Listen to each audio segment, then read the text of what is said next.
Hello guys, welcome to our YouTube classes. आज मैं आपके लिए लेकर आई हूँ एनसीईआरटी क्लास 12th। जो हमारा हिस्ट्री का चैप्टर है वो क्या है, चैप्टर 2। उस चैप्टर का नाम क्या है, राजा, किसान और अन्य नगर के बारे में आज हम जानेंगे कि आरंभिक राज्य और अर्थव्यवस्था कैसी थी, कब से लगभग 600 ईसा पूर्व से लेकर के 600 ईस्वी तक। हड़प्पा सभ्यता के बाद 1500 वर्षों के लंबे अंतराल में उपमहाद्वीप के विभिन्न भागों में कई प्रकार के विकास हुए। यही वह काल था जब सिंधु नदी और इसकी उप नदियों के किनारे रहने वाले लोग ऋग्वेद का लेखन किया करते थे। भारत, दक्कन पठार क्षेत्र, कर्नाटक जैसे उपमहाद्वीप के कई क्षेत्रों में कृषक बस्तियां अस्तित्व में आई। साथ ही दक्कन और दक्षिण भारत के क्षेत्रों में चरवां बस्तियों के प्रमाण भी मिलते हैं। ईसा पूर्व पहली शताब्दी के दौरान मध्य और दक्षिण भारत में सावों के अंतिम संस्कार के नए तरीके भी सामने आए, जिनमें महापाषाण के नाम पर जो पत्थरों के बड़े बड़े ढांचे मिले हैं। कई स्थानों पर पाया गया है कि शवों के साथ विभिन्न प्रकार के लोहे से बने उपकरण, हथियारों को भी दफनाया गया था। ईसा पूर्व 6ठी शताब्दी से नए परिवर्तनों के प्रमाण मिलते हैं। शायद इनमें सबसे ज्यादा मुखर आरंभिक राज्य साम्राज्य राजवाड़ों का विकास है। इन राजनीतिक प्रक्रियाओं के पीछे कुछ अन्य परिवर्तन थे। इनका पता कृषि उपज को संगठित करने के तरीके से चलता है। इसी के साथ साथ लगभग पूरे उपमहाद्वीप में नए नगरों का उदय हुआ। इतिहासकार इस प्रकार के विकास का आकलन करने के लिए अभिलेखों, ग्रंथों, सिक्कों तथा चित्रों जैसे विभिन्न प्रकार के स्रोतों का अध्ययन करते हैं, जैसा कि हम आगे पढ़ेंगे। यह एक जटिल प्रक्रिया और आपको यह भी आभास होगा कि इन स्रोतों से विकास की पूरी कहानी नहीं मिल पाती है। यह हमको यहाँ पर क्या दिया गया, एक अभिलेख जो कहाँ है, सांची में, मध्य प्रदेश में स्थित है। लगभग कौन सी, द्वितीय शताब्दी ईसा पूर्व का है। ये हमारे यहाँ पर एक अभिलेख, ये आप देख सकते हैं। ये अभिलेख में कुछ यहाँ पर लिपि लिखी हुई है। अब हम देखते हैं प्रिंसेप और प्रियदर्शी। भारतीय अभिलेख विज्ञान में एक उल्लेखनीय प्रगति जो 1830 के दशक में हुई, जब ईस्ट इंडिया कंपनी के एक अधिकारी जेम्स प्रिंसेस ने ब्राह्मी और खरोष्टी लिपियों का अर्थ निकाला। इन लिपियों का उपयोग सबसे आरंभिक अभिलेखों और सिक्कों में किया गया है।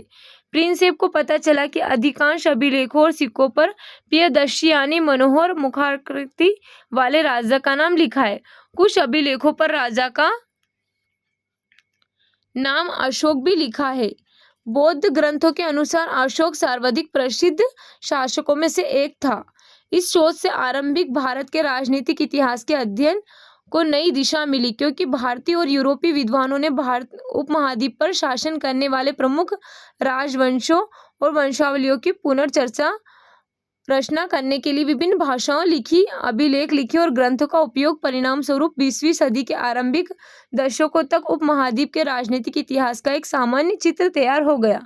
उसके बाद विद्वानों ने अपना ध्यान राजनीतिक इतिहास के संदर्भ की ओर लगाया और यहाँ छानबीन करने की कोशिश की कि क्या राजनीतिक परिवर्तनों और आर्थिक तथा सामाजिक विकासों के बीच कोई संबंध था। शीघ्र ही यह आभास हो गया कि इनमें से संबंध तो थे, लेकिन संभवतः सीधे संबंध हमेशा नहीं थे। प्रारंभिक राज्य, अब हम जानेंगे प्रारंभिक क्या राज्य क्या होते हैं। तो हम देखेंगे 16 महाजनपद। आरंभिक भारतीय इतिहास में 6ठी शताब्दी ईसा पूर्व को एक महत्वपूर्ण परिवर्तनकारी काल माना जाता है। कौन से को, जो 6ठी शताब्दी का है उसको क्या माना जाता है, परिवर्तनकारी काल माना जाता है। इस काल को प्रिय आरंभिक राज्यों, नगरों, लोहे के बढ़ते प्रयोग और सिक्के के विकास के साथ जोड़ा जाता है। इसी काल में बौद्ध तथा जैन सहित विभिन्न दार्शनिक विचारधाराओं का विकास हुआ था। किस किस का, बौद्ध, जैन और कई अन्य दार्शनिक विचारधाराओं का। बौद्ध और जैन धर्म के लिए हम जो अध्ययन 4 के आरंभिक ग्रंथों में महाजनपद नाम से 16 राज्यों का उल्लेख मिलता है। यद्यपि महाजनपदों के नाम की सूची इस ग्रंथों में एक समान नहीं है, लेकिन वज्जी, मगध, कौशल, कुरु, पांचाल, गंधार और अवंती जैसे नाम प्रिय मिलते हैं। इससे यह स्पष्ट है कि उक्त महाजनपद सबसे महत्वपूर्ण महाजनपदों में गिने जाते हैं। ये जो हमको यहाँ पर जनपद दिए गए हैं, ये कैसे है, महत्वपूर्ण जनपद है। अधिकांश महाजनपदों पर राजा का शासन होता था, लेकिन गण और संघ के नाम से प्रसिद्ध राज्यों में कई लोगों का समूह शासन करता था। इस समूह का प्रत्येक व्यक्ति राजा कहलाता था। भगवान महावीर और भगवान बुद्ध इन्हीं गणों से संबंधित थे। वज्जी संघ ही भांति कुछ राज्यों में भूमि सहित अनेक आर्थिक स्रोतों पर राजा गण सामूहिक नियंत्रण रखते थे। यद्यपि स्रोत के अभाव में इन राज्यों के इतिहास पूरी तरह लिखे नहीं जा सकते, लेकिन ऐसे कई राज्य लगभग 1000 साल तक बने रहे। प्रत्येक महाजनपद की एक राजधानी होती थी जिसे प्रिय किले से घेरा जाता था। यह किलेबंद राजधानियों के रखरखाव और प्रारंभिक सेनाओं को यहाँ पर किया जाता था। अब हम यहाँ पर देखते हैं, हमको एक अभिलेख के बारे में दिया गया है। अभिलेख उन्हें कहते हैं जो पत्थर, धातु या मिट्टी के बर्तन जैसी कठोर सतह पर खुदे होते हैं। अभिलेखों में उन लोगों की उपलब्धियां, क्रियाकलाप या विचार लिखे जाते हैं जो उन्हें बनवाते हैं। इनमें राजाओं के क्रियाकलाप तथा महिलाओं और पुरुषों के धार्मिक संस्थाओं को दिए गए दान का ब्यौरा होता है। यानी अभिलेख एक प्रकार से स्थायी प्रमाण होते हैं। कई अभिलेखों में इनके निर्माण की तिथि खुदी होती है। जिन पर तिथि नहीं मिलती है उनका काल निर्धारण आमतौर पर पुरालिपि अथवा लेखन शैली के आधार पर काफी सुस्पष्टता से किया जा सकता है। उदाहरण के लिए लगभग 250 ईसा पूर्व में अक्षर आ इस प्रकार लिखा जाता था और 500 ईसा पूर्व में यहाँ आ इस प्रकार लिखा जाता था। प्राचीनतम अभिलेख प्राकृत भाषाओं में लिखे जाते थे। प्राकृत उन भाषाओं को कहा जाता है जो जन सामान्य की भाषाएं होती है। जैसे जो आम लोगों की भाषाएं होती है उनको क्या कहा जाता था? प्राकृत भाषाएं कहा जाता था। इस अध्याय में अजात शत्रु और अशोक जैसे शासकों के नाम प्राकृत भाषा में लिखे गए हैं क्योंकि यह नाम प्राकृत अभिलेखों से प्राप्त हुए हैं। आपको यहाँ तमिल, पाली और संस्कृत जैसी भाषाओं के शब्द भी मिलेंगे क्योंकि इन भाषाओं में भी अभिलेख मिलते हैं। यह संभव है कि लोग अन्य भाषाएं भी बोलते थे लेकिन इनका उपयोग लेखन कार्य में नहीं किया जाता था। अब हम देखते हैं जनपद का अर्थ क्या होता है। जनपद अर्थ एक ऐसा भूखंड है जहाँ कोई जन, लोग, कुल या जनजाति अपना पांव रखता है अथवा बस जाता है। इस शब्द का प्रयोग प्राकृत व संस्कृत दोनों में मिलता है। तो अब हम देखते हैं प्रारंभिक सेनाओं के बारे में। यहाँ हमको दिया गया ये एक मैप दिया गया है। इसमें हमको यहाँ पर बताया गया है ये कि हमारा कंबोज, ये गंधार, तक्षशिला, ये हमारा पांचाल, कुरु, ये हमारे सारे यहाँ पर जो महाजनपद वज्जी, मगध, मल, वत्स, ये अवंती, ये सारे हमारे यहाँ पर क्या है, हमको आरंभिक राज्य और उनकी राजधानियाँ दी गई है। ये बंगाल की खाड़ी, ये अरब सागर है, यहाँ पर बंगाल की खाड़ी है। ये सारे उज्जैनी वगैरह हमें यहाँ पर सब क्या दिए गए हैं, कुछ राज्य और उनकी राजधानी दी गई है। अब हम देखते हैं नौकरशाही के लिए भारी आर्थिक स्रोत की आवश्यकता होती थी। लगभग 6ठी शताब्दी ईसा पूर्व से संस्कृत में ब्राह्मणों ने धर्मशास्त्र नामक ग्रंथों की रचना की। इनमें शासक सहित अन्य के लिए नियमों का निर्धारण किया गया और यह अपेक्षा की जाती थी कि शासक क्षत्रिय वर्ण से ही होंगे। शासकों का काम किसानों, व्यापारियों और शिल्पकारों से कर तथा भेंट वसूलना माना जाता था। क्या वनवासियों और चाराओं से भी कर रूप में लिया जाता था? हमें इतना तो ज्ञात है कि संपत्ति जुटाने का एक वैध उपाय पड़ोसी राज्यों पर आक्रमण करके धन इकट्ठा करना भी माना जाता था। धीरे धीरे कुछ राज्यों ने अपनी स्थायी सेना और नौकरशाही तंत्र तैयार कर लिया। बाकी राज्य अब भी सहायक सेना पर निर्भर थे जिन्हें प्रिय कृषक वर्ग से नियुक्त किया जाता था। ऐसे कौन से क्षेत्र है जहाँ राज्य और नगर सर्वाधिक सघन रूप से बसे थे? ओलिगार्की या समूह शासन उसे कहते हैं जहाँ सत्ता पुरुषों के समूह के हाथ में होती है।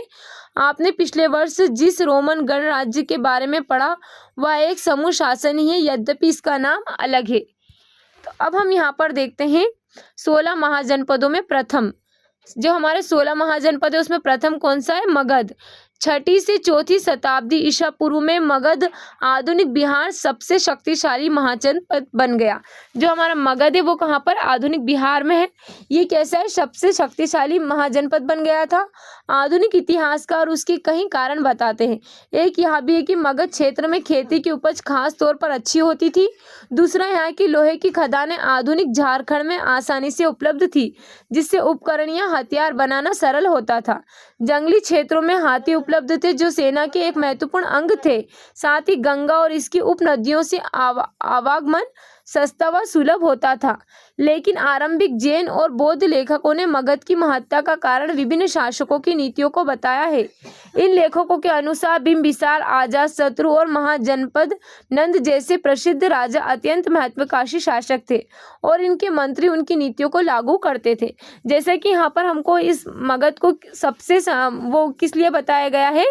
शक्तिशाली जनपद, क्योंकि यहाँ पर खेती अच्छी हुआ करती थी, यहाँ पर लोहा था और यहाँ पर क्या हुआ हुआ करते थे, जो जंगलों में हाथी उपलब्ध थे, तो इसलिए इसको क्या कहा गया है, सबसे शक्तिशाली महाजनपद कहा गया है। लेकिन जो बौद्ध वगैरह हैं, जैसे जैन वगैरह, इन्होंने कहा है कि यहाँ पर बहुत अच्छे क्या हुआ करते थे, शासक हुआ करते थे, तो इस वजह से उन्होंने इसको सबसे शक्तिशाली महाजनपद कहा है। प्रारंभ में राजगह आधुनिक बिहार के राजगीर का यह प्राकृत नाम मगध की राजधानी थी। यह रोचक बात है कि इस शब्द का अर्थ है राजाओं का घर। पहाड़ियों के बीच बसा राजगह एक किलेबंद शहर था। बाद में 4वीं शताब्दी ईसा पूर्व में इसको क्या पाटलिपुत्र राजधानी बनाया गया, जिसे अब पटना कहा जाता है, जिसकी गंगा के रास्ते से आवागमन के मार्ग पर महत्वपूर्ण अवस्थिति थी। अब हम यहाँ पर देखते हैं, ये हमको क्या दिखाया गया है, यहाँ पर ये आसपास हमारे किले को क्या किया जाता था, किलेबद्ध किया जाता था इस दीवार के द्वारा। अब हम देखते हैं एक आरंभिक साम्राज्य। मगध के विकास के साथ साथ मौर्य साम्राज्य का भी उदय हुआ। मौर्य साम्राज्य के संस्थापक कौन थे? चंद्रगुप्त मौर्य थे। लगभग 321 ईसा पूर्व का शासन पश्चिमोत्तर में अफगानिस्तान और बलूचिस्तान तक फैला था। उनके पौत्र अशोक ने, जिन्हें आरंभिक भारत का सर्वप्रसिद्ध शासक माना जा सकता है, कलिंग आधुनिक उड़ीसा पर विजय प्राप्त की थी। किसने की थी? जो हमारा यहाँ पर आरंभिक शासक किसको माना जाता था? अशोक को। तो उसने क्या किया था? यहाँ पर उड़ीसा पर विजय प्राप्त की थी। अब हम देखते हैं यहाँ पर भाषाएं और लिपियां किसे कहते हैं। अशोक के अधिकांश अभिलेख प्राकृत में हैं, जबकि पश्चिमोत्तर से मिले अभिलेख अरमेइक या यूनानी भाषा में हैं। प्राकृतिक के अधिकांश अभिलेख ब्राह्मी लिपि में लिखे गए थे, जबकि पश्चिमोत्तर के कुछ अभिलेख खरोष्ठी में लिखे गए थे। अरमेइक और यूनानी लिपियों का प्रयोग अफगानिस्तान में मिले अभिलेखों में किया गया था। कहाँ से? जो अफगानिस्तान से मिले गए थे उसमें क्या किया गया था? किसका प्रयोग? अरमेइक और यूनानी लिपि का प्रयोग किया गया था। अब हम देखते हैं मौर्य वंश के बारे में जानकारी प्राप्त करेंगे। मौर्य साम्राज्य के इतिहास की रचना के लिए इतिहासकारों ने विभिन्न प्रकार के स्रोतों का उपयोग किया है। इनमें पुरातात्विक प्रमाण भी शामिल थे।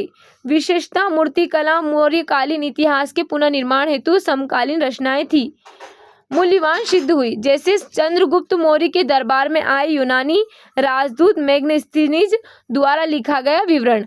आज इसके कुछ अंश ही उपलब्ध है। एक और स्रोत जिसका उपयोग प्रिय किया जाता है वह है अर्थशास्त्र। संभवतः इसके कुछ भागों की रचना कौटिल्य चाणक्य ने की थी, जो चंद्रगुप्त के क्या थे? मंत्री थे। साथ ही मौर्य शासकों का उल्लेख परवर्ती जैन, बौद्ध और पौराणिक ग्रंथों तथा संस्कृत वाङ्मय में भी मिलता है। यद्यपि उक्त साक्ष्य बड़े उपयोगी है, लेकिन पत्थरों और स्तंभों पर मिले अशोक के अभिलेख प्रिय सबसे मूल्यवान स्रोत माने जाते हैं। अशोक का वह पहला सम्राट था जिसने अपने अधिकारियों और प्रजा के लिए संदेश प्राकृतिक पत्थरों और पॉलिश किए हुए स्तंभों पर लिखवाए थे। अशोक ने अपने अभिलेखों के माध्यम से धर्म का प्रचार किया। इनमें बड़ों के प्रति आदर, सन्यासियों और ब्राह्मणों के प्रति उदारता, सेवकों और दासों के साथ उदार व्यवहार और दूसरों के धर्मों और परंपराओं का आदर शामिल है। कौन से? इन अभिलेखों में जो अशोक द्वारा यहाँ पर लिखवाए गए थे। तो इसमें ये सारी चीजें थी। अब हम देखते हैं साम्राज्य का प्रशासन। मौर्य साम्राज्य के 5 प्रमुख राजनीतिक केंद्र थे। कौन सा? राजधानी पाटलिपुत्र और 4 प्रांतीय केंद्र जैसे तक्षशिला, उज्जैनी, तोशली और स्वर्णगिरी। इन सब का उल्लेख अशोक के अभिलेखों में किया गया है। यही हम इन अभिलेखों का परीक्षण करते हैं तो पता चलता है कि आधुनिक पाकिस्तान की पश्चिमोत्तर सीमांत प्रांत से लेकर आंध्र प्रदेश, उड़ीसा, उत्तराखंड तक हर स्थान पर एक जैसे संदेश उत्कीर्ण किए गए थे। क्या इतने विशाल साम्राज्य की प्रशासनिक व्यवस्था समान रही होगी? इतिहासकार अब इस निष्कर्ष पर पहुंचे हैं कि ऐसा संभव नहीं था। अब हम देखते हैं यहाँ पर ये हमको क्या दिखाया गया है। यहाँ पर शीर्ष, ये आज का महत्वपूर्ण क्या माना जाता है हमारा यहाँ पर? ये हमारा अशोक स्तंभ है। क्या है? अब साम्राज्य में अब हमको यहाँ पर एक और मैप दिया गया है। ये हमारा जो मानचित्र है, हमारा मानचित्र 2 है, अशोक के अभिलेखों का विवरण। ये यहाँ पर दिया गया है। तक्षशिला हमारा यहाँ पर अभी हमने पढ़ा था। उज्जैनी यहाँ पर, शिशुपालगढ़, ये सारे हमारे यहाँ पर क्या दिए गए हैं? अशोक ने कहाँ कहाँ पर अपना उत्कीर्ण करवाया था अभिलेख। अब हम देखते हैं शामिल सभी बड़े, विविध और भिन्न प्रकार के थे। कहाँ? अफगानिस्तान की पहाड़ी क्षेत्र, कहाँ उड़ीसा के तटवर्ती क्षेत्र। यह संभव है कि सबसे प्रबल प्रशासनिक नियंत्रण साम्राज्य की राजधानी तथा उसके आसपास के प्रांतीय केंद्रों पर हो। इन केंद्रों का चयन बड़े ध्यान से किया गया। तक्षशिला और उज्जैनी दोनों लंबी दूरी वाले महत्वपूर्ण व्यापार मार्ग स्थित थे, जबकि स्वर्णगिरी अर्थात सोने के पहाड़ कर्नाटक में सोने की खदान के लिए उपयोगी था। जो हमारा क्या था, तक्षशिला और उज्जैनी किस लिए काम में आता था, व्यापार के लिए। और जो हमारा स्वर्णगिरी था वहाँ पर सोने के पहाड़ हुआ करते थे, यानी सोने की खदानें उपयोग में लाई जाती थी। अब हम देखते हैं साम्राज्य के संचालन के लिए भूमि और नदियों दोनों मार्गों से आवागमन बना रहना अत्यंत आवश्यक था। किससे, भूमि और नदियों से। राजधानी से प्रांतों तक जाने में कई सप्ताह या महीनों का समय लगता होगा। इसका अर्थ यह है कि यात्रियों के लिए खान पान की व्यवस्था और उनकी सुरक्षा भी करनी पड़ती होगी। यह स्पष्ट प्रतीत होता है कि सेना सुरक्षा का एक प्रमुख माध्यम रही होगी। मैग्नीज ने जो यहाँ पर सैनिक गतिविधियों के संचालन की एक समिति और 6 उपसमितियों का उल्लेख किया है। इनमें से एक का काम नौसेना का संचालन करना था, तो दूसरी यातायात और खान पान का संचालन करती थी। तीसरी का काम पैदल सैनिकों का संचालन, चौथी का अश्वारोहियों, पांचवी का स्थारोहियों तथा छठी का काम हाथियों का संचालन करना था। दूसरी उप समिति का दायित्व भिन्न प्रकार का था।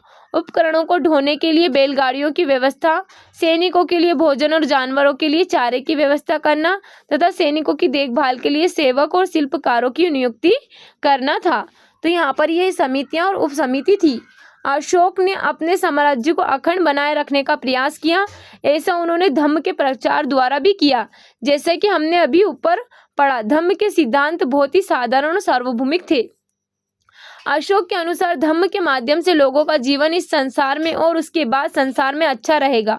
धम्म के प्रचार के लिए धम्म महामात नाम से विशेष अधिकारियों की नियुक्ति की गई।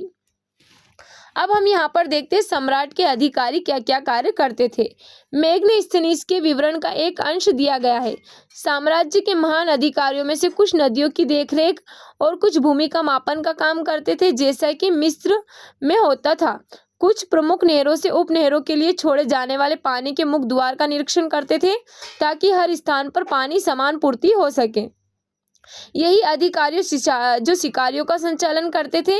शिकारियों के कर्तव्यों के आधार पर उन्हें इनाम या दंड देते हैं। वे कर वसूली करते थे और भूमि से जुड़े सभी व्यवसायों का निरीक्षण करते थे। साथ ही लकड़हारों, बढ़ियों, लोहारों और खननकर्ताओं का भी निरीक्षण करते थे। अब हम यहाँ पर देखते हैं मौर्य साम्राज्य कितना महत्वपूर्ण था। अब हम जानेंगे कि जो हमारा मौर्य कितना महत्वपूर्ण था, इसके बारे में हम जानेंगे। जो हमारा मौर्य साम्राज्य था वो काफ़ी महत्वपूर्ण था। 19वीं शताब्दी में जब इतिहासकारों ने भारत के आरंभिक इतिहास की रचना करनी शुरू की तो मौर्य साम्राज्य को इतिहास का एक महत्वपूर्ण प्रमुख काल माना गया। इस समय भारत ब्रिटिश साम्राज्य के अधीन एक औपनिवेशिक देश था। 19वीं और आरंभिक 20वीं सदी के भारतीय इतिहासकारों को प्राचीन भारत में एक ऐसे साम्राज्य की संभावना बहुत चुनौतीपूर्ण थी तथा उत्साहवर्धक लगी। साथ ही प्रस्तर मूर्तियों सहित मौर्य कालीन सभी पुरातत्व का एक अद्भुत कला के प्रमाण थे, जो साम्राज्य की पहचान माने जाते हैं। इतिहासकारों को लगा कि अभिलेखों पर लिखे संदेश अन्य शासकों के अभिलेखों से भिन्न है। इससे उन्हें यह लगा कि अन्य राजाओं की अपेक्षा अशोक एक बहुत शक्तिशाली और परिश्रमी शासक थे। साथ ही वे बाद के उन राजाओं की अपेक्षा विनीत भी थे, जो अपने नाम के साथ साथ बड़ी उपलब्धियां जोड़ते थे। इसलिए इसमें कोई आश्चर्यजनक बात नहीं थी कि 20वीं सदी के राष्ट्रवादी नेताओं ने भी अशोक का प्रेरणा का स्रोत माना है, कि जो अशोक क्या है, एक प्रेरणा का स्रोत है। फिर भी मौर्य साम्राज्य कितना महत्वपूर्ण था। यह साम्राज्य मात्र 150 साल तक ही चल पाया, जिसे उपमहाद्वीप इस लंबे इतिहास में बहुत बड़ा काल नहीं माना जा सकता है। इसके अतिरिक्त जिसे उपमहाद्वीप के इस लंबे इतिहास में बहुत बड़ा काल नहीं माना जा सकता है। इसके अतिरिक्त यदि आप मानचित्र 2 देखें तो पता चलेगा कि मौर्य साम्राज्य उपमहाद्वीप के सभी क्षेत्रों में नहीं फैला था। यहाँ तक कि साम्राज्य की सीमा के अंतर्गत भी नियंत्रण एक समान नहीं था। दूसरी शताब्दी ईसा पूर्व पर आते आते उपमहाद्वीप के कई भागों में जो भाग थे उनमें नए शासक और रजवाड़ा स्थापित होने लगे थे। अब हम यहाँ पर देखते हैं राजधर्म के नवीन सिद्धांत। दक्षिण के राजा और सरदार उपमहाद्वीप के दक्कन और उससे दक्षिण के क्षेत्र में स्थित तमिलकम अर्थात तमिलनाडु और आंध्र प्रदेश के केरल के कुछ हिस्से में चोल, चेर और पांड्य जैसी सरदारियों का उदय हुआ। ये राज्य बहुत ही समृद्ध और स्थायी हुए। अब हम देखते हैं सरदार और उनकी सरदारी। सरदार एक शक्तिशाली व्यक्ति होता था जिसका पद वंशानुगत भी हो सकता था और नहीं भी, जैसे कि वो पीढ़ी दर पीढ़ी सरदार बन सकते थे और नहीं भी। उसके समर्थक उसके खानदान के लोग होते हैं। सरदार के कार्यों में विशेष अनुष्ठान का संचालन, युद्ध के समय नेतृत्व करना, विवादों को सुलझाना, मध्यस्थता की भूमिका निभाना शामिल था। वह अपने अधीन लोगों से भेंट लेता था जबकि राजा कर वसूली करता था। जो सरदार हुआ करता था वो क्या लिया करता था? भेंट लेता था। और जो राजा क्या करते थे? कर वसूलते थे। अपने समर्थकों से उस भेंट का वितरण करता था। और सरदारी में सामान्यतः कोई स्थायी सेना या अधिकारी नहीं होते थे। अब हम यहाँ पर देखते हैं सेना के लिए हाथी पकड़ना। अर्थशास्त्र में सैनिक प्रशासक संगठन के बारे में विस्तृत विवरण मिलता है। मिसाल के तौर पर हाथी को पकड़ने का उपाय के बारे में उसमें यह लिखा है कि हाथी वनों के संरक्षक, हाथियों को पालने वाले लोगों, हाथी के पैरों में जंजीर बांधने वाले लोगों, सीमा रक्षकों, वनवासियों और महावतों के साथ मिलकर 5 से 7 हथनियों की मदद से जंगली हाथियों द्वारा गिराए गए मलमूत्र को पहचानते हुए उन्हें पकड़ने का काम करते थे। यूनानी स्रोतों के अनुसार मौर्य सम्राट के पास 6 लाख पैदल सैनिक, 30,000 घुड़सवार और 9,000 हाथी थे। कुछ इतिहासकार इस विवरण को अतिशयोक्तिपूर्ण मानते थे। यदि यूनानी का विवरण सही है तो बताइए कि इतनी बड़ी सेना के भरण पोषण के लिए मौर्य शासकों को किस तरह के संसाधनों की जरूरत पड़ती होगी। अब हम यहाँ पर देखते हैं, हमें इन राज्यों के बारे में विभिन्न प्रकार के स्रोतों से जानकारी मिलती है कि उदाहरण के तौर पर प्राचीन तमिल संगम ग्रंथों में ऐसी कविता है जो सरदारों को विवरण देती है कि उन्होंने अपने स्रोतों का संकलन और वितरण किस प्रकार से किया। कई सरदार और राजा लंबी दूरी के व्यापार द्वारा राजस्व जुटाते थे। इनमें मध्य और पश्चिम भारत के क्षेत्रों पर शासन करने वाले सातवाहन लगभग द्वितीय शताब्दी ईसा पूर्व से द्वितीय शताब्दी ईस्वी तक और उपमहाद्वीप के पश्चिमोत्तर और पश्चिम में शासन करने वाले मध्य एशियाई मूल के शक शासक शामिल थे। उनके सामाजिक उद्गम के बारे में अधिक जानकारी तो नहीं है, लेकिन जैसा कि हम सातवाहन शासकों के बारे में अध्ययन 3 में पढ़ेंगे कि एक बार सत्ता में आने के बाद उन्होंने ऊंचे सामाजिक अस्तित्व का दावा कई प्रकार से किया। अब हम यहाँ पर देखते हैं दैविक राजा। दैविक राजा कौन से थे? राजाओं के लिए उच्च स्थिति प्राप्त करने का एक साधन था जो कौन सा था? विभिन्न देवी देवताओं के साथ जुड़ना। मध्य एशिया से लेकर पश्चिमोत्तर भारत तक शासन करने वाले कुषाण शासकों ने लगभग प्रथम शताब्दी ईसा पूर्व से प्रथम शताब्दी ईस्वी तक इस उपाय का सबसे अच्छा उदाहरण प्रस्तुत किया। कुषाण इतिहासकार की रचना अभिलेखों और साहित्य परंपरा के माध्यम से की गई है। जिस प्रकार के राजधर्म को कुषाण शासकों ने प्रस्तुत करने की इच्छा की, उसका सर्वोत्तम प्रमाण उनके सिक्कों और मूर्तियों से प्राप्त होता है। उत्तर प्रदेश में मथुरा के पास माट के एक देवस्थान पर कुषाण शासकों की विशालकाय मूर्तियां लगाई गई थी। अफगानिस्तान का एक देवस्थान पर भी इस प्रकार की मूर्तियां मिली है। कुछ इतिहासकारों का मानना है कि इन मूर्तियों के जरिए कुषाण स्वयं को देवतुल्य प्रस्तुत करना चाहते थे। कई कुषाण शासकों ने अपने नाम के आगे देवपुत्र की उपाधि भी लगाई थी। संभवतः वे उन चीनी शासकों से प्रेरित हुए जो स्वयं को स्वर्ग पुत्र कहते थे। 4वीं शताब्दी ईसा पूर्व में गुप्त साम्राज्य सहित कई बड़े साम्राज्यों के साक्ष्य मिलते हैं। इनमें से कई साम्राज्य सामंतों पर निर्भर थे, अपना निर्वाह स्थानीय संसाधनों द्वारा करते थे, जिसमें भूमि पर नियंत्रण भी शामिल था। वे शासकों का आदर करते थे और उनकी सैनिक सहायता भी करते थे। जो सामंत शक्तिशाली होते थे वे राजा भी बन जाते थे और जो राजा दुर्लभ होते थे वे बड़े शासकों के अधीन हो जाते थे। गुप्त शासकों का इतिहास साहित्य, सिक्कों और अभिलेखों की सहायता से लिखा गया है। साथ ही कवियों और अपने राजा या स्वामी की प्रशंसा में लिखी प्रस्तुतियों का भी उपयोग रही है। जैसे कि यहाँ पर जो राजाओं के बारे में बताया गया तो वो किस वजह से, वो जो उनके स्वामी थे उनकी प्रशस्तियाँ थी उनसे भी हमें काफ़ी सहायता मिली है। यद्यपि इतिहासकार इन रचनाओं के आधार पर ऐतिहासिक तथ्य निकालने का प्रयास कर रहे हैं। अब हम यहाँ पर देखते हैं हमको क्या है, पाणे या सरदार सेनगुतुवन की वन यात्रा। वह तमिल महाकाव्य शिलापादिकरम का एक अंश है। जब वह वन की यात्रा पर थे तो लोग नाचते गाते हुए पहाड़ों से उतरे, ठीक उसी तरह जैसे पराजित लोग विजयी का आदर करते हैं। वे अपने साथ उपहार लाए, जिनमें हाथी दांत, सुगंधित लकड़ी, हिरणों के बाल से बने चवर, मधु, चंदन, गेरू, सुरमा, हल्दी, इलायची, मिर्च आदि वस्तुएं थी। वे अपने साथ नारियल, आम, जड़ी बूटी, फल, प्याज, गन्ना, फूल, सुपारी, केला, बाघों के बच्चे, शेर, हाथी, बंदर, भालू, हिरण और कस्तूरी मृग, लोमड़ी, मोर, जंगली मुर्गे, बोलने वाले तोते आदि भी लाए थे, किसके उपहार के तौर पर। अब हम देखते हैं यहाँ प्रयास किया जाता है। हमको क्या दिया गया है यहाँ पर, ये सिक्के दिए गए हैं, तो इन सिक्कों से भी हम राजाओं के बारे में पता लगा सकते हैं। अब प्रयास करते थे, लेकिन उनकी रचयिता तथ्यात्मक विवरण के उपेक्षा उन्हें काव्यात्मक ग्रंथ मानते थे। उदाहरण के तौर पर इलाहाबाद स्तंभ अभिलेख के नाम से प्रसिद्ध प्रयाग प्रस्ति की रचना हरिसेन, जो स्वयं को गुप्त सम्राटों के संभवतः सबसे शक्तिशाली समुद्रगुप्त राजकवि थे, ने संस्कृत में की थी। किसकी? संस्कृत में की थी इसकी। अब हम देखते हैं समुद्रगुप्त की प्रशस्ति। यह एक प्रयाग प्रस्ति का एक अंश है। धरती पर उनका कोई प्रतिद्वंद्वी नहीं था। अनेक गुणों और शोभ कार्यों से संपन्न उन्होंने अपने पैर के तलवे से अन्य राजाओं के यश को मिटा दिया। वे परमात्मा पुरुष थे, साधु भले की समृद्धि और असाधु बुरे के विनाश के कारण थे। वे अज्ञेय थे, उनके कोमल हृदय को और भक्ति का विनय से ही वश में किया जा सकता थे। वे करुणा से भरे हुए थे। वे अनेक सहस्त्र गायों के दाता थे। उनके मस्तिष्क की दिशा दीन दुखियों, वीरहरणियों और पीड़ितों के उद्धार के लिए की गई है।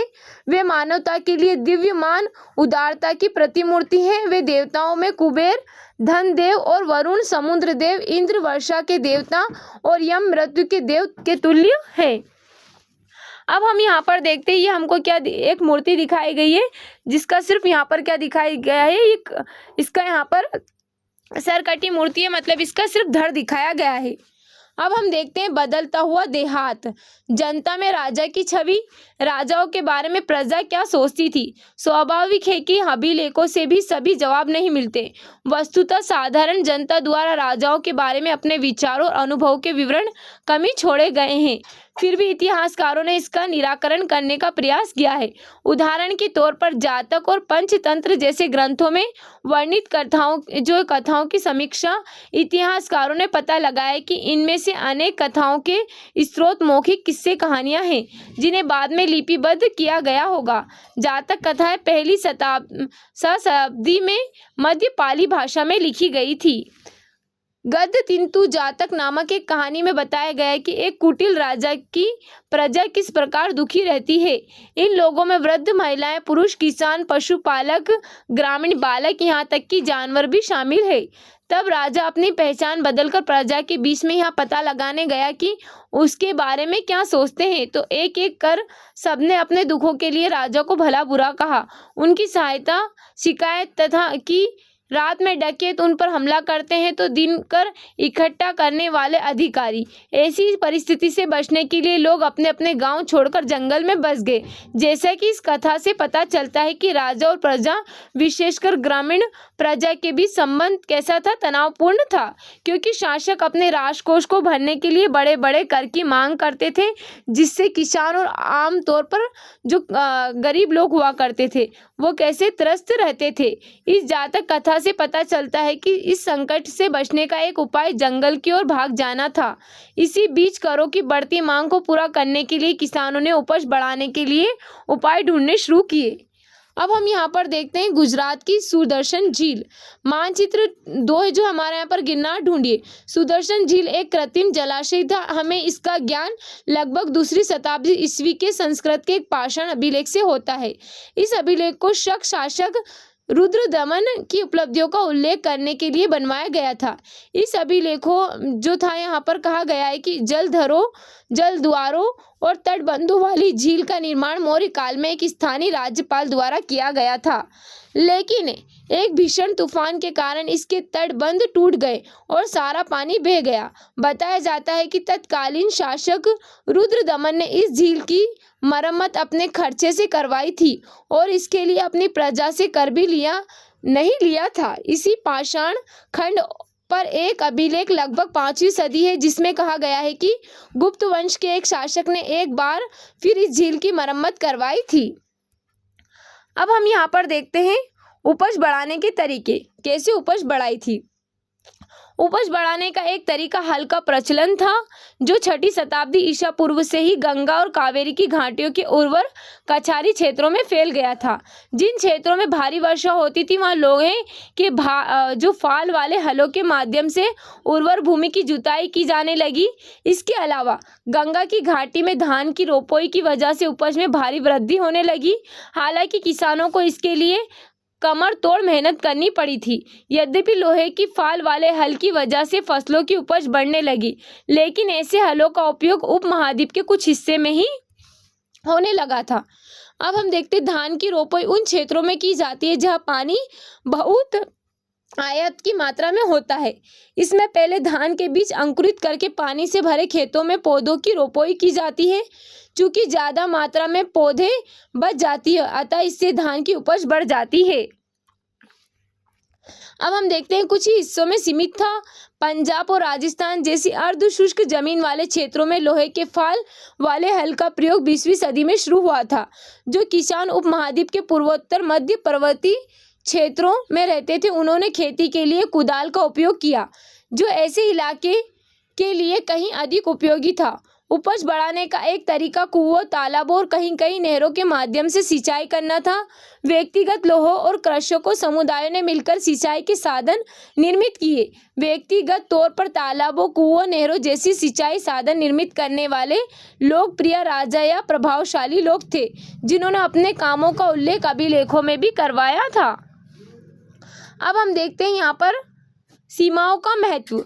मनुस्मृति आरंभिक भारत का सबसे प्रसिद्ध विधि ग्रंथ है। इसे संस्कृत भाषा में 2री शताब्दी ईसा पूर्व और 2री शताब्दी ईस्वी के बीच लिखा गया था। इस ग्रंथ में राजा को यह सलाह दी गई है, चूंकि सीमाओं की अनभिज्ञता के कारण विश्व में बार बार विवाद पैदा होते हैं, इसलिए उसे सीमाओं की पहचान के लिए गुप्त निशान जमीन में गाड़ रखने चाहिए, जैसे कि पत्थर, हड्डियां, गाय के बाल, भूसी, राख, खपटे, गाय के बाल या गाय के सूखे गोबर, ईंट, कोयला, कंकड़ और रेत उस सीमाओं पर इसी प्रकार और तत्व भूमि में छुपाकर गाड़ने चाहिए जो समय के साथ नष्ट ना हो। ये राजाओं को यहाँ पर क्या दी जाती है, सलाह दी जाती है। अब हम देखते हैं यहाँ पर ग्रामीण समाज में विभिन्नताएं। अब हम देखेंगे कि जो ग्रामीण समाज है उनमें विभिन्नताएं कैसी हुआ करती थी। यद्यपि खेती इन नई तकनीकों से उपज तो बढ़ी, लेकिन इसके लाभ समान नहीं थे। इस बात के प्रमाण मिलते हैं कि खेती से जुड़े लोगों में उत्तरोत्तर भेद बढ़ता जा रहा था। कहानियों में, विशेषकर बौद्ध कथाओं में, भूमिहीन खेतीहर श्रमिकों, छोटे किसानों और बड़े बड़े जमींदारों का उल्लेख मिलता है।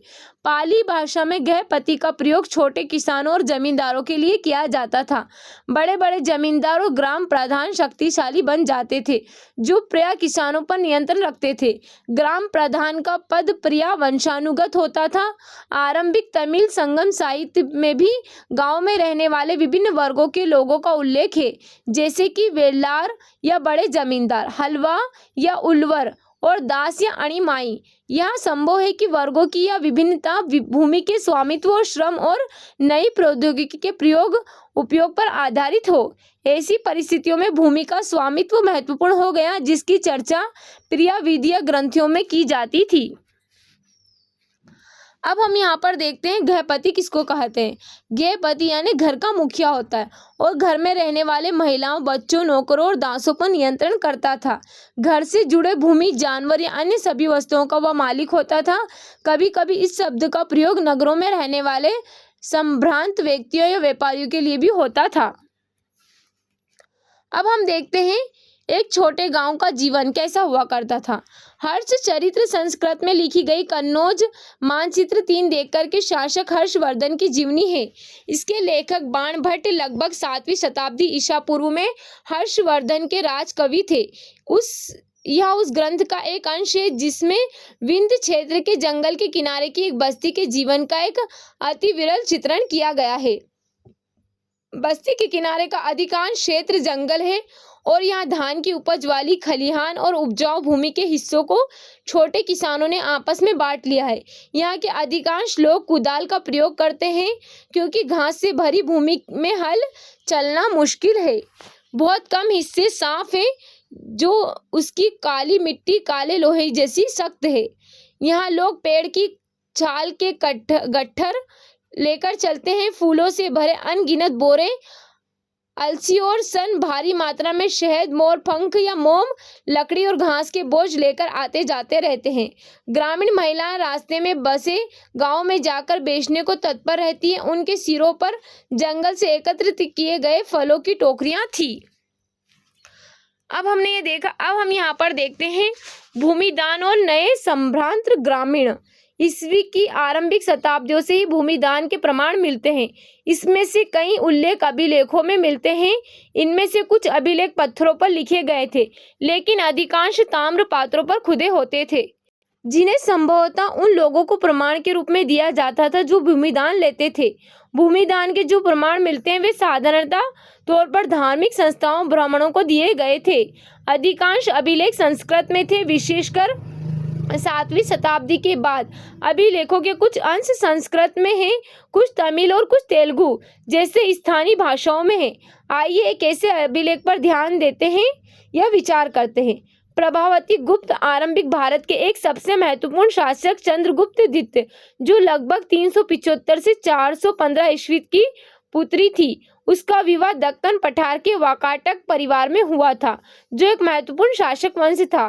संस्कृत धर्मशास्त्रों के अनुसार महिलाओं को भूमि जैसे संपत्ति पर स्वतंत्र अधिकार नहीं था, लेकिन एक अभिलेख से पता चलता है कि प्रभावती भूमि की स्वामी थी और उसने दान भी किया था। इसका एक कारण यह हो सकता है क्योंकि वह एक रानी आरंभिक भारतीय इतिहासकार की ज्ञात कुछ रानियों में से एक थी, इसलिए उनका यह उदाहरण एक विरला ही रहा हो। यह भी संभव है कि धर्मशास्त्रों को हर स्थान पर एक समान रूप से लागू नहीं किया जाता हो। अभिलेख से हमें ग्रामीण प्रजा का भी पता चलता है। इनमें ब्राह्मण, किसान तथा अन्य प्रकार के वर्ग भी शामिल थे, जो शासकों या उनके प्रतिनिधियों के कई प्रकार की वस्तुओं प्रदान करते थे। अभिलेख के अनुसार इन लोगों को गांव के नए प्रधान की आज्ञाओं का पालन करना पड़ता था और संभवतः अपने भुगतान उसे ही देने पड़ते थे।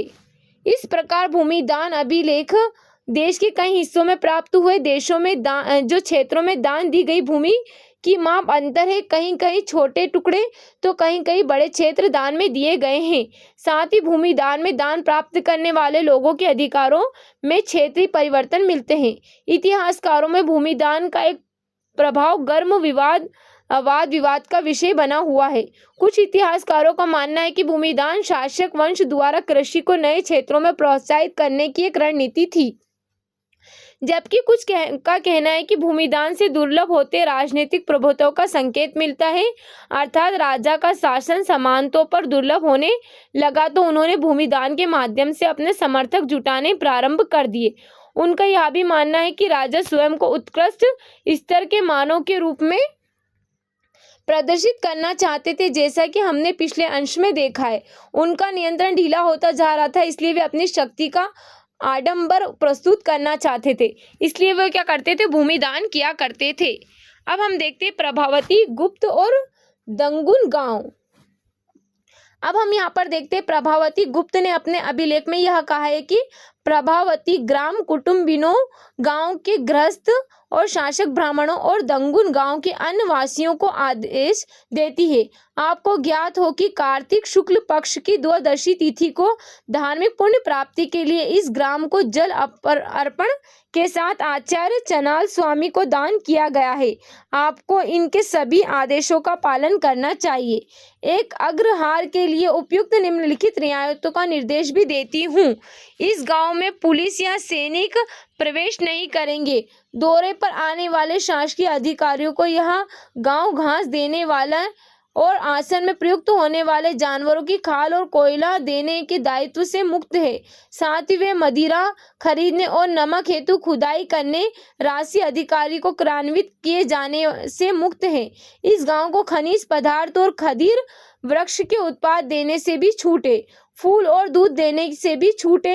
इस गांव का दान इसके भीतर की संपत्ति और बड़े बड़े सभी करों सहित किया गया है। इस राज्य आदेश को 13वें राज्य वर्ष में लिखा गया है और इसे चक्रदास ने उत्कीर्ण किया है। अब हम देखते हैं अग्रहार उस भूभाग को कहते हैं जो ब्राह्मणों को दान दिया जाता था। ब्राह्मणों से भूमिकर या अन्य प्रकार के कर नहीं वसूले जाते थे। ब्राह्मणों को स्वयं स्थानीय लोगों से कर वसूलने का अधिकार था। जो ब्राह्मण लोग हुआ करते थे, क्या हुआ करते थे, जो गांव के जो लोग हुआ करते थे उनसे कर वसूलते थे। तो अब हम यहाँ पर देखते हैं भूमि दान के प्रचलन से राज्य तथा किसानों के बीच संबंध की झांकी मिलती है। लेकिन कुछ लोग ऐसे भी थे जिन पर अधिकारियों का सामंतों का नियंत्रण नहीं था, जैसे कि पशुपालक, संग्राहक की शिकारी, शिल्पकार, धुमक्कड़ तथा लगभग एक ही स्थान पर रहने वाले और जगह जगह घूमकर खेती करने वाले लोग। सामान्यतः ऐसे लोग अपने जीवन को आदान प्रदान करने का विवरण नहीं रखते थे। अब हम देखते हैं नगर और व्यापार। नए नगर, आइए उन नगरों की बात करें जिनका विकास लगभग 6ठी शताब्दी ईसा पूर्व में हुआ था। अब हम देखते हैं जो 6ठी शताब्दी के यहाँ पर उपमहाद्वीप के विभिन्न क्षेत्रों में हुआ, जैसे कि हमने पढ़ा है इसमें से अधिकांश नगर महाजनपदों की राजधानी थी। प्रायः सभी नगर संचार मार्गों के किनारे बसे थे। पाटलिपुत्र जैसे कुछ नगर नदी मार्ग के किनारे बसे थे। उज्जैनी जैसे अन्य नगर भूतल मार्गों के किनारे थे। इसके अलावा पुहार जैसे नगर समुद्र तट पर थे जहाँ से समुद्री मार्ग प्रारंभ हुए। मथुरा जैसे अनेक शहर व्यावसायिक, सांस्कृतिक और राजनीतिक गतियों के जीवंत के केंद्र थे। अब हम यहाँ पर देखते हैं पाटलिपुत्र का इतिहास। प्रत्येक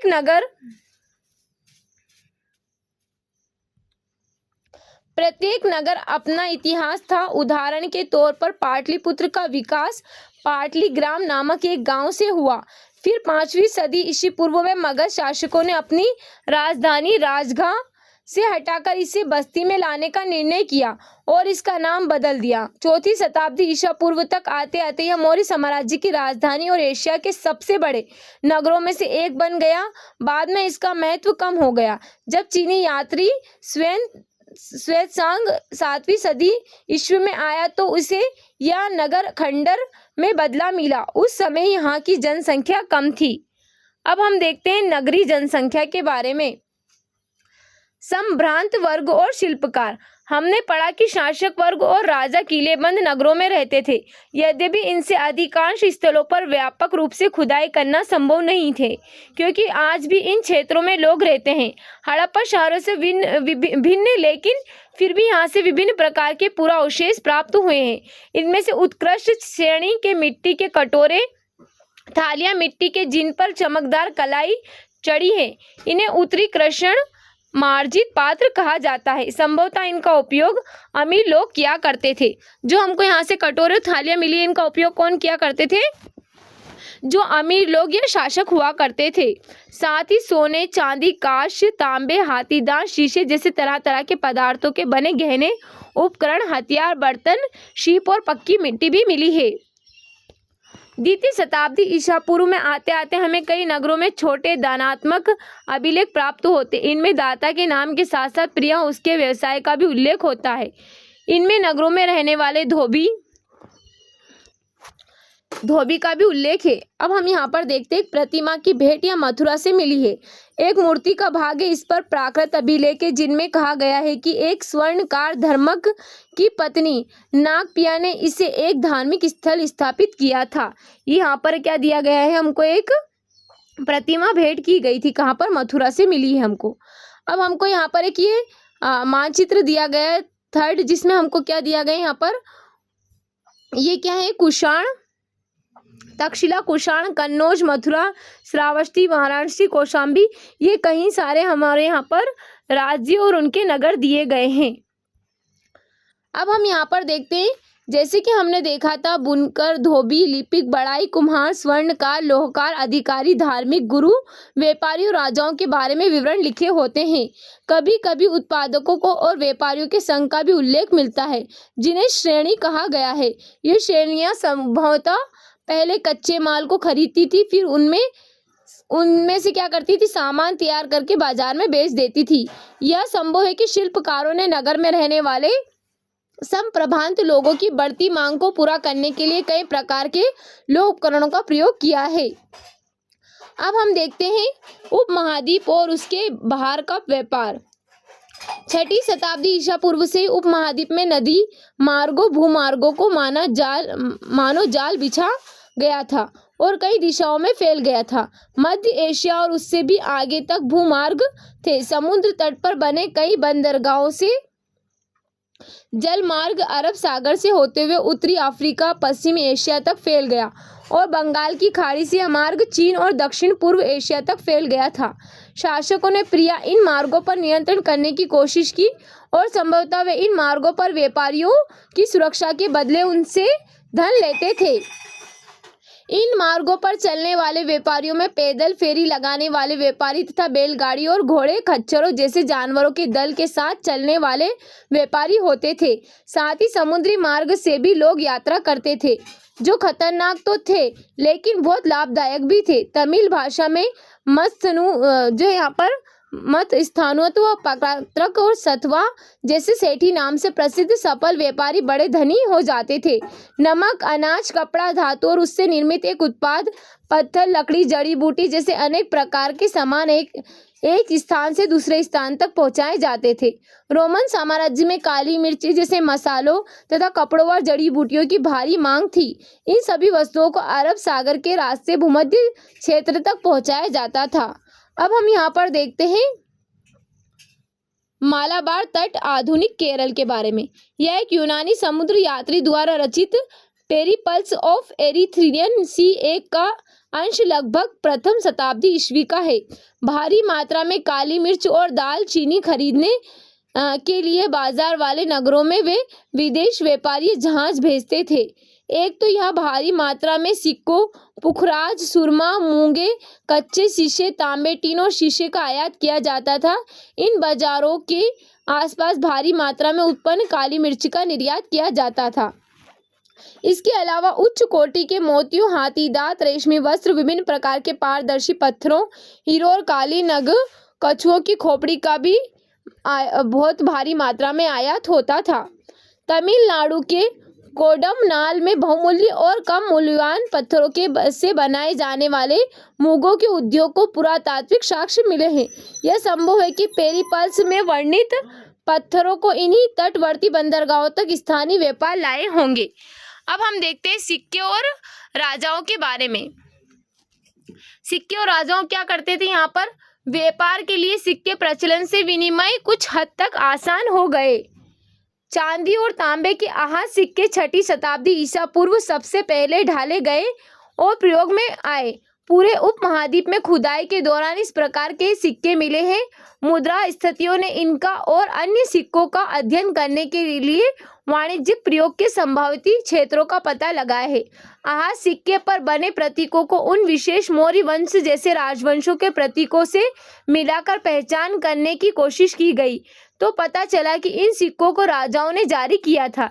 यह भी संभव है कि व्यापारियों, धनपतियों और नागरिकों ने इन प्रकार के सिक्कों के भारी यहाँ पर क्या किए, सिक्कों को जारी किया हो। शासकों के प्रतिमा नाम के साथ सबसे पहले सिक्के हिंद यूनानी शासकों ने जारी किए थे, जिन्होंने 2वीं शताब्दी ईसा पूर्व में उपमहाद्वीप के पूर्वोत्तर क्षेत्र पर नियंत्रण स्थापित किया था। सोने के सिक्के सबसे पहले प्रथम शताब्दी ईस्वी में कुषाण राजाओं ने जारी किए थे। इनके आकार, वजन तत्कालीन रोमन सम्राटों तथा ईरान के पार्थियन शासकों द्वारा जारी सिक्कों के बिल्कुल समान थे। उत्तर और मध्य भारत के कई पुरा स्थलों पर ऐसे सिक्के मिले हैं। सोने के सिक्कों के व्यापक प्रयोग से संकेत मिलता है कि बहुमूल्य वस्तुओं और भारी मात्रा में वस्तुओं का विनिमय किया जाता था। इसके अलावा दक्षिण भारत के अनेक पुरा स्थलों से बड़ी संख्या में रोमन सिक्के मिले हैं, जिनसे यह स्पष्ट है कि व्यापारिक तंत्र राजनीतिक सीमाओं से बंधा नहीं था, क्योंकि दक्षिण भारत रोमन साम्राज्य के अंतर्गत न होते हुए भी व्यापारिक दृष्टि से रोमन साम्राज्य में संबंधित था। पंजाब, हरियाणा जैसे क्षेत्रों योद्धे प्रथम शताब्दी ईस्वी काबाइली गणराज्यों ने भी सिक्के जारी किए थे। पुराविदों को योद्धे शासकों द्वारा जारी तांबे के सिक्के हजारों की संख्या में मिले हैं, जिनसे योद्धियों की व्यापार में रुचि और सहभागिता परिलक्षित होती है। सोने के सबसे भव्य सिक्कों में से कुछ गुप्त शासकों ने जारी किए हैं। इनके आरंभिक सिक्कों में प्रयुक्त सोना अति उत्तम था। इन सिक्कों के माध्यम से दूर देशों से व्यापार विनिमय करने में आसानी होती थी, जिससे शासकों को भी लाभ होता था। अब हम देखते हैं 6ठी शताब्दी ईसा पूर्व से सोने के सिक्के मिलना कम हो गए। क्या इससे यह संकेत मिलता है कि उस काल में कुछ आर्थिक संकट पैदा हो गया था? इतिहासकारों ने इसे लेकर मतभेद। कुछ कहना कि रोमन साम्राज्य के पतन के बाद दूरवर्ती व्यापार में कमी आई, जिससे उन राज्यों, समुदाय और क्षेत्रों की संपन्नता पर असर पड़ा जिन्हें दूरवर्ती व्यापार के से लाभ मिलता था। अन्य का कहना है कि इस काल में नए नगरों और व्यापारियों के नवीन तंत्रों का उदय होने लगा था। उनका यह भी कहना है कि यद्यपि इस काल के सोने के सिक्कों का मिलना तो कम हो गया, लेकिन अभिलेखों और ग्रंथों में सिक्के का उल्लेख होता रहा है। क्या इसका अर्थ यह हो सकता है कि सिक्के इसलिए कम मिलते हैं क्योंकि वे प्रचलन में थे और उनका किसी ने संग्रह करके नहीं रखा था? जैसे कि सिक्के चलन में थे तो उनका किसी ने भी उनको क्या संग्रह नहीं करके रखा था, मतलब उन्हें संभाल कर नहीं रखा था। मुद्रा शास्त्र सिक्कों का अध्ययन है। इसके साथ ही उन पर पाए जाने वाले चित्र, लिपि आदि तथा उनकी धातुओं का विश्लेषण और जिन संदर्भों में इन सिक्कों को पाया गया है उनका अध्ययन भी मुद्रा शास्त्र के अंतर्गत आता है। अब हम यहाँ पर देखते हैं, हमको कुछ सिक्के दिए गए हैं। ये कौन सा? एक धुएया सिक्का है। और यहाँ पर ये कौन सा है? यहाँ पर ये एक गुप्त सिक्का है। ये गुप्त सिक्का है। अब हम यहाँ पर देखते हैं आगे मूल बातें। अभिलेखों का अर्थ कैसे निकाला जाता है? अभी तक हम यहाँ अन्य बातों के अलावा अभिलेखों के अंशों के बारे में अध्ययन कर रहे थे, लेकिन इतिहासकारों को कैसे ज्ञात होता है कि अभिलेखों पर क्या लिखा है? अब जो हमारे इतिहासकार हैं उनको कैसे ज्ञात होता है कि अभिलेखों पर क्या लिखा है? ये हमको एक अभिलेख दिया गया है, हम क्या इसको पढ़ सकते हैं? तो हमारे इतिहासकारों को कैसे पता चलता है कि इस पर क्या लिखा गया है? ब्राह्मी लिपि का अध्ययन। आधुनिक भारतीय भाषाओं में प्रयुक्त लगभग सभी लिपियों का मूल ब्राह्मी लिपि में है। ब्राह्मी लिपि का प्रयोग अशोक ने अभिलेखों में किया गया है। जो अशोक के अभिलेख थे उसमें किसका? ब्राह्मी लिपि का उपयोग किया गया है। 18वीं सदी से यूरोपीय विद्वानों ने भारतीय पंडितों की सहायता से आधुनिक बंगाली और देवनागरी लिपि में कई पांडुलिपियों का अध्ययन शुरू किया और उनके अक्षरों की प्राचीन अक्षरों को नमूने से तुलना शुरू की। आरंभिक अभिलेखों का अध्ययन करने वाले विद्वानों ने कई बार यह अनुमान लगाया है कि ये संस्कृत में लिखे हैं, जबकि प्राचीनतम अभिलेख वस्तुतः प्राकृत में थे। फिर कई दशकों बाद अभिलेख वैज्ञानिक के अथक परिश्रम के बाद जेम्स प्रिंसेस ने अशोक कालीन ब्राह्मी लिपि का 1838 ईस्वी में अर्थ निकाला। किसका? ब्राह्मी लिपि ने किसने निकाला था? जेम्स प्रिंसेप ने निकाला था इसका अर्थ। जैसे कि यहाँ पर हमको ये दिखाया गया है चिन्ह, ये किसका? का हुआ करता था। जैसे कि हमारे क्या है, अंग्रेजी में हम इसको टी पढ़ते हैं, टी को क्या कहा जाता था? का। अब हम देखते हैं यहाँ पर फिर सी को कहा जाता था डा, डी को कहा जाता था चा, और द, ये द जैसा बना हुआ इसको द दवात का कहा जाता था। जैसे कि हमारा हिंदी में जो चार होता था उसको माँ पढ़ा जाता था, और जैसे कि हमारा आई होता है उसको रा पढ़ा जाता था। अब हम यहाँ देखते हैं खरोष्ठी लिपि को कैसे पढ़ा गया। पश्चिमोत्तर अभिलेखों में प्रयुक्त खरोष्ठी लिपि के पढ़े जाने की कहानी अलग है। इस क्षेत्र में शासन करने वाले हिंद यूनानी राजाओं लगभग द्वितीय प्रथम शताब्दी ईस्वी पूर्व द्वारा बनवाए गए सिक्कों से जानकारी हासिल करने में आसानी हुई। इन सिक्कों में राजाओं के नाम पर यूनानी खरोष्ठी लिपि में लिखे गए हैं। यूनानी भाषा पढ़ने वाले यूरोपीय विद्वानों ने अक्षरों का मेल किया। उदाहरण के तौर पर दोनों लिपियों में अपोलो डॉटर्स का नाम लिखने में एक ही प्रतीक मान लीजिए आप प्रयुक्त किया गया। चूंकि प्रिंसेप ने खरोष्ठी में लिखे अभिलेखों की भाषा की पहचान प्राकृत के रूप में की थी, इसलिए लंबे अभिलेखों को पढ़ना सरल हो गया। अब हम देखते हैं अभिलेखों से प्राप्त ऐतिहासिक साक्ष्य। इतिहासकारों एवं अभिलेख शास्त्रियों के काम करने के तरीकों का पता लगाने के लिए आइए अशोक के 2 अभिलेखों को ध्यान से पढ़ते हैं। ध्यान देने योग्य बातें कि अभिलेख स्त्रोत 10 में शासक अशोक का नाम नहीं लिखा है, उसमें अशोक द्वारा अपनाई गई उपलब्धियों का प्रयोग किया गया है, जैसे कि देवनापी अर्थात देवताओं का प्रिय और प्रियदर्शी यानी देखने में सुंदर। अशोक का नाम अन्य अभिलेखों में मिलता है जिससे उनकी उपलब्धियां भी लिखी है। इन उपलब्धियों का परीक्षण करने के बाद अभिलेख शास्त्रियों ने पता लगाया कि उनके विषय, शैली, भाषा और पुरालिपि विज्ञान सबसे सामान्यता है। अतः वे इन निष्कर्ष पर पहुंचे हैं कि इन अभिलेखों को एक ही शासक द्वारा बनवाया था।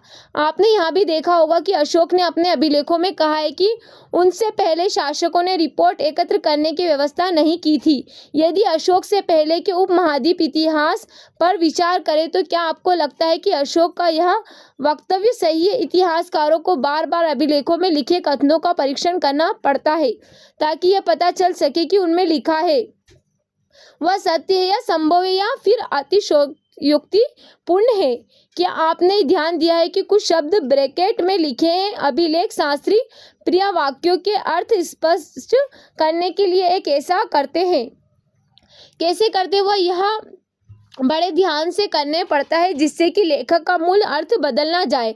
इतिहासकारों को और भी परीक्षण करने पड़ते हैं। यदि राजा के आदेश यातायात मार्गों के किनारों, नगरों के पास प्राकृतिक पत्थरों पर उत्कीर्ण थे तो क्या वहां से आने जाने वाले लोग उन्हें पढ़ने के लिए उस स्थान पर रुकते थे? अधिकांश लोग पढ़े लिखे नहीं थे। यहाँ हमको क्या दिखाए गए? यहाँ पर हमको कुछ सिक्के दिखाए गए। ये कौन से? हिंद यूनानी शासक है मेनांडर का एक सिक्का है। अब हम देखते हैं यहाँ पर राजा के आदेश। राजन देवनापी प्रियदर्शी यहाँ कहते हैं कि अतीत में मसलों को निपटाने और नियमित रूप से सूचना एकत्र करने की व्यवस्थाएं नहीं थी, लेकिन मैंने निम्नलिखित व्यवस्था की है। लोगों के समाचार हम तक प्रतिवेदक सदैव पहुंचाए, चाहे मैं कहीं भी हूँ, खाना खा रहा हूँ, अंतःपुर में हूँ या विश्राम कक्ष में हूँ, गौशाले में हूँ या फिर पालकी में मुझे ले जाया जा रहा है अथवा वाटिका में हूँ। लोगों के विषयों का निराकरण हर स्तर पर करूँगा। जैसे कि अगर वो किसी भी जगह पर होंगे तो क्या करेंगे? वो लोगों की समस्याओं का निराकरण करेंगे। ऐसा राजा ने। अब हम देखते हैं पाटलिपुत्र में प्रयाग तो प्राकृत उपमहाद्वीप में सभी स्थानों पर लोग समझते थे। क्या राजा के आदेशों का पालन किया जाता था? इन प्रश्नों के उत्तर पाना सदैव आसान नहीं है। इनमें से कुछ समस्याओं के प्रमाण हमें अशोक के अभिलेख में मिलते हैं जिसकी व्याख्या प्रिया अशोक की वेदना के प्रतिबिंब के रूप में की जाती है।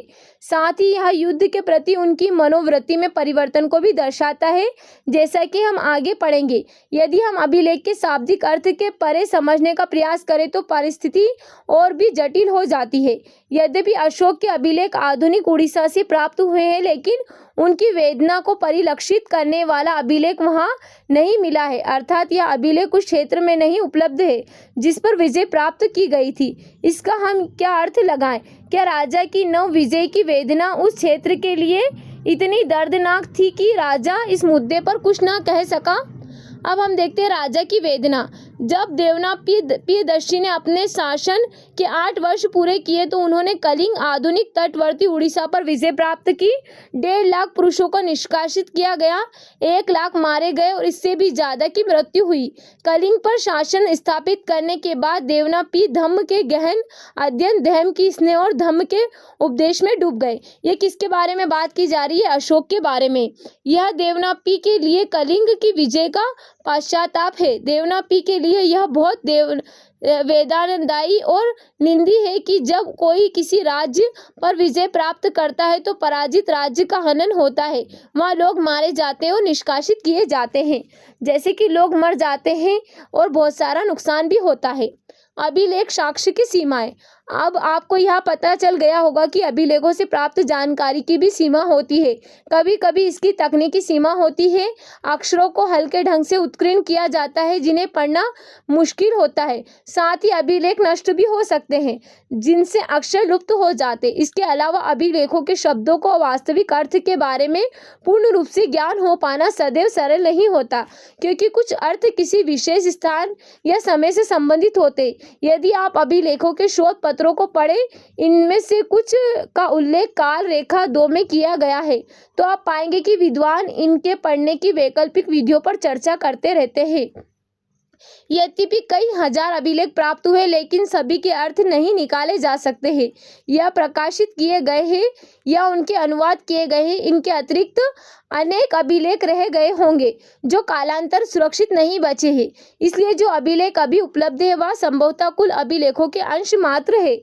इसके अतिरिक्त एक मौलिक समस्या है, यह जरूरी नहीं है कि जिसे हम राजनीतिक और आर्थिक रूप से महत्वपूर्ण मानते हैं उन्हें अभिलेखों में अंकित किया गया हो। उदाहरण के तौर पर खेती की दैनिक प्रक्रियाएं, रोजमर्रा की जिंदगी के सुख दुख का उल्लेख अभिलेखों में नहीं मिलता है, क्योंकि प्रिय अभिलेख बड़े और विशेष अवसरों का वर्णन करते थे। इसके अलावा अभिलेख हमेशा उन्हीं व्यक्तियों के विचार व्यक्त करते थे, उन्हें बनवाते थे। इसलिए इस अभिलेखों में व्यक्त विचारों की समीक्षा अन्य विचारों के परिक्षेपण करने होने लगी, अतीत का बेहतर ज्ञान हो सके।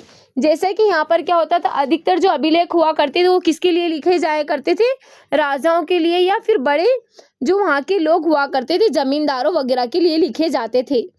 अर्थात राजनीतिक आर्थिक इतिहास का पूर्ण ज्ञान मात्र अभिलेख शास्त्र से नहीं मिलता। साथ ही इतिहासकार प्राचीन अर्वाचीन दोनों प्रकार के प्रमाणों का आशंका व्यक्त करते हैं। 19वीं सदी के आखिरी दशकों में और 20वीं सदी के प्रारंभ में इतिहास प्रमुख रूप से राजाओं के इतिहास में रुचि रखते थे। 20वीं सदी के मध्य से आर्थिक परिवर्तन विभिन्न सामाजिक समुदाय के उदय के विषय में महत्वपूर्ण बन गए। हाल के दशकों में ऐसे समुदायों के प्रति इतिहासकारों को रुचि बढ़ गई है जो सामाजिक हाशिए पर रहे। इससे संभवतः प्राचीन स्रोतों पर पुनर्विचार किया जाएगा और विश्लेषण की नई विधियों भी विकसित की जाएगी। अब हमें यहाँ पर क्या दिया गया है? कर्नाटक से प्राप्त एक ताम्रपात्र पर लिखा लगभग 6वीं शताब्दी का अभिलेख है। अब हमको यहाँ पर काल रेखा दी गई है। लगभग 600 से 500 ईसा पूर्व धान की रोपाई, गंगा घाटी के नगरीकरण, महाजनपद और आहार सिक्के। लगभग 500 से 400 ईसा पूर्व में मगध के शासकों की सत्ता पर पकड़। लगभग 327 से 325 ईस्वी से सिकंदर का आक्रमण। लगभग 321 ईसा पूर्व से चंद्रगुप्त मौर्य का राज्यारोहण। लगभग 272-278 से लेकर के 231 ईसा पूर्व तक अशोक का शासन। लगभग 185 ईसा पूर्व में क्या मौर्य साम्राज्य का अंत हो गया था। और लगभग 200 से 100 ईसा पूर्व में पश्चिमोत्तर शक शासन, दक्षिण भारत में चोल, चेर व पाणी, दक्कन में सातवाहन। लगभग 100 से 200 ईसा पूर्व तक 100 ईसा पूर्व से लगभग 200 ईस्वी तक पश्चिमोत्तर से शक, मध्य एशिया के लोग शासक, रोमन व्यापार, सोने के सिक्के। लगभग 78 ईस्वी में कनिष्क का राज्यारोहण। लगभग 100 से 200 ईस्वी में सातवाहन और शक शासकों द्वारा भूमिदान के अभिलेखी प्रमाण। और 320 ईस्वी में गुप्त शासन का आरंभ। लगभग 335 से 375 ईस्वी में समुद्रगुप्त। लगभग 375 से 415 ईस्वी में चंद्रगुप्त द्वितीय, दक्कन में वाकाटक। और लगभग 500 से 600 ईस्वी में कर्नाटक में चालुक्यों का उदय और तमिलनाडु में पल्लवों का उदय। लगभग 606 ईस्वी से 647 ईस्वी में कन्नौज के राजा हर्षवर्धन चीनी यात्री श्वेतसांग की यात्रा। और लगभग 712 में अरबों के सिंध पर विजय। ये हमको यहाँ पर सबका काल दिया गया है। अब हम यहाँ पर काल रेखा 2 देखेंगे। अभिलेख शास्त्र के क्षेत्र में महत्वपूर्ण प्रगति। 18वीं शताब्दी में 1784 में बंगाल एशियाटिक सोसाइटी का गठन। 19वीं शताब्दी में 1810 का दशक कोलिन मैकेंजी ने संस्कृत और तमिल भाषा के 8000 अभिलेख एकत्र किए। 1838 में जेम्स प्रिंसेस द्वारा अशोक के ब्राह्मी अभिलेखों का अर्थ निकाला गया। और 1877 में अलेक्जेंडर कनिंघम ने अशोक के अभिलेखों के एक अंश को प्रकाशित किया। 1886 में दक्षिण भारत के अभिलेखों के शोध पत्र एपिग्राफिया कर्नाटिका का प्रथम अंक। और यहाँ पर 1888 में एपिग्राफिया इंडिका का प्रथम अंक। अब देखते हैं 20वीं शताब्दी में 1965 से 1966 में डीसी सरकार ने Indian epigraphy and Indian epigraphical glossary प्रकाशित की। अब हमको यहाँ पर कुछ क्वेश्चंस दिए गए हैं। इन क्वेश्चंस के आंसर आप मुझे कमेंट बॉक्स में कमेंट करना। उम्मीद है जो हमारा आज का चैप्टर आपको अच्छा लगा। अगर हमारा आज का चैप्टर आपको अच्छा लगा है तो इसी तरह के अपडेट के लिए हमारे चैनल को सब्सक्राइब करें और बेल आइकन को दबाना ना भूलें। Okay, thank you so much.